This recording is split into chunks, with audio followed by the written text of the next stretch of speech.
one of our viewers was asking, the grant of letters of administration. Yes. Are these consents? No, that is not consent because... Welcome to today's episode of Real Estate in Kenya. My name is Sarah Wahogo, CEO at Username Investment Limited. Today we are joined by our company advocate, Mr. Wanjohi Gishango, and today's topic is consents required for land transactions in Kenya. Wakili, Yes. what animal is this consent? Consent refers to permission by government authorities to undertake land transactions. And this permission, when we refer to permission in respect of land transactions, refers not only sale and purchase, there are a number of land transactions, including charges, mortgages, subdivisions, and leases, and as well as development permissions like construction. So that whenever you are undertaking any of these transactions, you are required to obtain a consent from one of the relevant authorities that would be by law empowered to issue these consents. Which are some of the major consents? The one consent that most people are familiar with is the Land Control Board consent. This consent usually refers to, is required when dealing with agricultural land, and agricultural land, when we speak of agricultural land, is land mostly in rural areas. And this particular consent is governed by a law known as Land Control Act, and this is the one that now establishes the board that issues these consents and now governs the procedure and the requirement of this consent. Yes. So LCB, as people usually call it, Land Control Board consent. Yes. is one of the most popular and most common. Yes. Because probably the biggest part of Kenya is agricultural. Yes, of course, the huge chunk of land now is in rural areas. Yeah, so that it is one of the major consents that people are familiar with. Okay, so the second one? The second one is the major consent is the spousal consent. And this one is required where you are dealing with matrimonial property. And matrimonial property now refers to property that is either jointly owned or occupied by spouses or acquired during the subsistence of a marriage.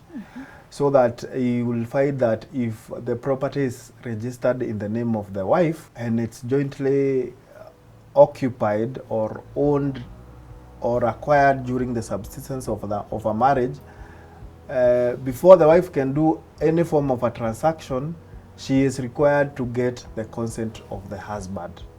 Okay? Yes. Very interesting. Yes. And I know it's, I don't know whether to call it complex. It is not complex. It is the law that requires it. And the Matrimonial Properties Act and the Land Act both identify that matrimonial property rights are an overriding interest in a property. So that you cannot deal with a matrimonial property without the spouse, without the consent of your spouse. And any dealing with a matrimonial property without your spouse's consent makes that transaction null and void. Wow, I think there's a lot of ignorance or assumptions. Yes. When it comes to the spousal consent, and I know you will be giving us another session to take us through this. These matrimonial properties. Matrimonial properties. Yes. Yes, so we have covered LCB. Yes. We've covered matrimonial consent. Yes. Which is the next most common? The other common consent is the National Land Commission, or what was previously referred to as Commissioner of Lands consent. This usually involves public land or land that is leasehold, and within municipalities you would be required to obtain that particular consent before dealing with any transaction. But however, I must mention that this consent was done away with by Business Laws Amendment of 2020 for ease of doing business, because this is basically government giving you consent to do a particular transaction, maybe a transfer, a lease, a sale, or a charge. Yes. Okay. Yeah, the other most important consent is a chargeor's or a mortgagee's consent to consent. You will find when you have used your parcel of land as a security to obtain a loan, it is a condition in the charge document or in the mortgage document that you cannot deal or transact with that land without the consent of the bank or the financial institution.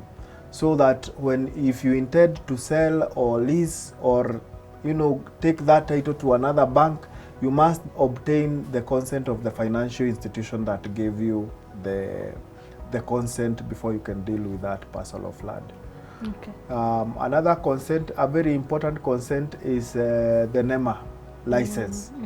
And the act that establishes NEMA, that is the Environmental Act, requires that no development on any parcel of land that should be undertaken without an impact assessment, environmental impact assessment, and once you undertake that environmental impact assessment and submit it to NEMA, and NEMA grants you the approval, the NEMA issues you with a license. And these developments do not only include construction. Even subdivision is taken to be a development, and therefore you require the consent or a NEMA license for you to proceed with that kind of development. And therefore this NEMA license is also an important consent to acquire. The other very important consent is by the county government. Remember, under our physical planning laws, the county government is the one that is in charge of physical planning. So, and therefore, any development that you intend to undertake on your land, including subdivision, you must get the consent of the county government.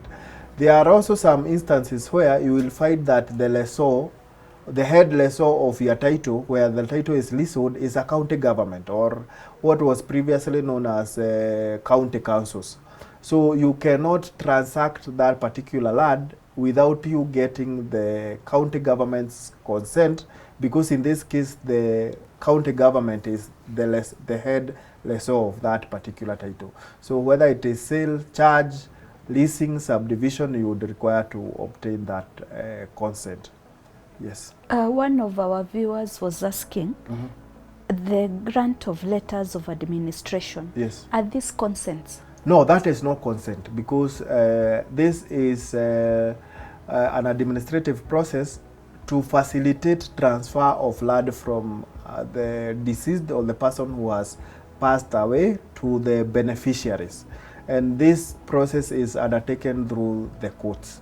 And in fact, when you are transferring the land now, if it is within an agricultural area, the requirement to obtain the land control board consent is exempted. And all these other, even the county government consent, if the land is leased from the county government, is not required, because this is an administrative process. You are transferring the property from the deceased to the beneficiaries. Thank you, Akili. Yes. Is that all? Of course, there are other statutory consents by various statutory bodies. For instance, the Kenya Airports Authority.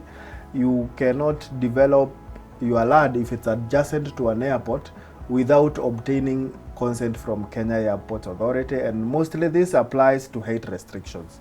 There is Kenya Railways Corporation. Again, if your land is adjacent to a railway line and you intend to develop, again you require the consent from the Kenya Railways Corporation. If your land is adjacent to a port and you intend to develop it, again you would require the consent of Kenya Ports Authority. And this is majorly because of the functions of those particular parastatals or corporations and issues regarding safety. They will need to assess your development and how it will impact or affect the safety of their operations. So that then it is important to get the consent of these statutory corporations before undertaking any development. Okay. Yes. Thank you so much, Wakili. Yes. As usual, we are so grateful for always educating us. You are very much I hear our welcome. viewers are saying that they are almost obtaining an LLB honors. No. They need to go to university and study for 2 years. For 4 4 years, and to Kenya School of Law and study for 2 years Okay. before they can become So we advocates. still have a long way to go. Yes. Thank you, viewers, for watching today's episode. We believe that you are better empowered and that you can be able to make better decisions. Remember, as Wakili said, we cannot be able to cover all the consents, but we've tackled the major ones. No, the most common, the most popular ones. Thank you so much for watching today's episode of Real Estate in Kenya. See you in our next video.